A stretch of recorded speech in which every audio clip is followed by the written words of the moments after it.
Hey everybody, welcome back to NVS Rides, and as I'm going to slowly pan up, I have to say I am so excited for this. It's finally here. We got a little bit of a story behind this one. I'll get to that in a minute.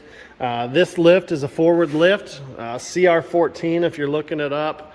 Lifts 14,000 pounds, 2 horsepower motor, runs off 220. I like it that there's, I think, 41 inches in between there.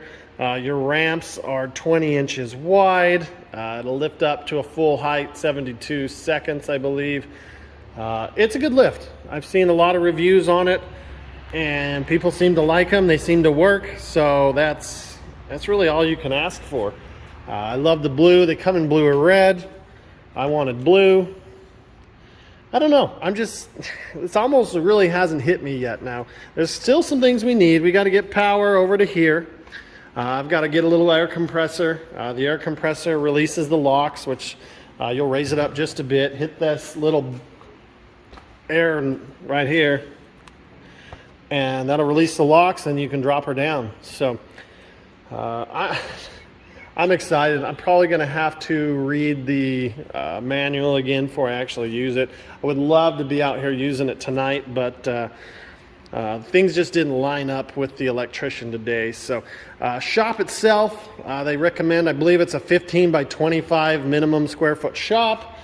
We've definitely got that covered, and I think a lot of that is just so you have room to get around. I went a little tight over here because the car's going to be there. I'll still have plenty of room to get in, get out. I wanted to line up with that door. It did. We've got our extra deep concrete in those spots. The whole floor here, I think they measured it, was about, they recommend 4 inches for this. Everywhere in here, I believe, is 5, except for where those posts were going. That is, oh man, I want to say 8, 9, maybe even 10 inches deep. So this is going to be really good for the channel. I'm excited to be under the cars, looking up like that, working without being on my back, trying to get some torque. I should be able to get a lot of things done, especially with rusty, stuck bolts. This is going to be, oil changes are going to be amazing. This is going to be so good. It's been something I've wanted for a long time. We got these ramps set up perfect for the door to come down. That way we don't take a lot of shop space, and I'll show you over here. You've got this, which is 60 inches wide from there to there. Plus you got the chute, so you got a good, let's just say 68 inches. And there's a few extra there. You got a Suburban, one of the bigger vehicles ever made. And then you got tons of room over here. So you've got plenty of space that I think you could put 2 sideways.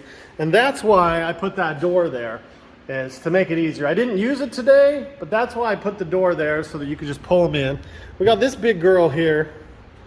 She's got the big block. You got the Cummins, which is awesome. You got Frostbite, who will have his turn on the lift, getting that fuel tank that's been in the bed, helping it look more low.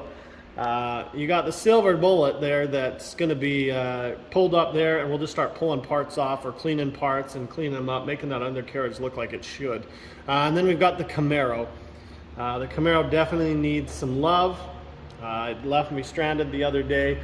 But as you can see here, this shop fits this lift perfect.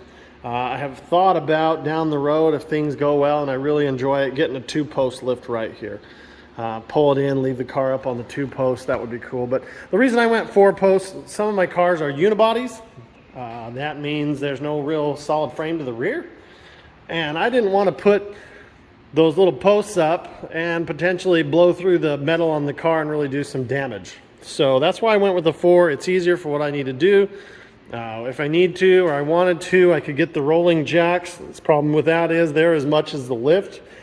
And this lift, I'll tell you the story about it.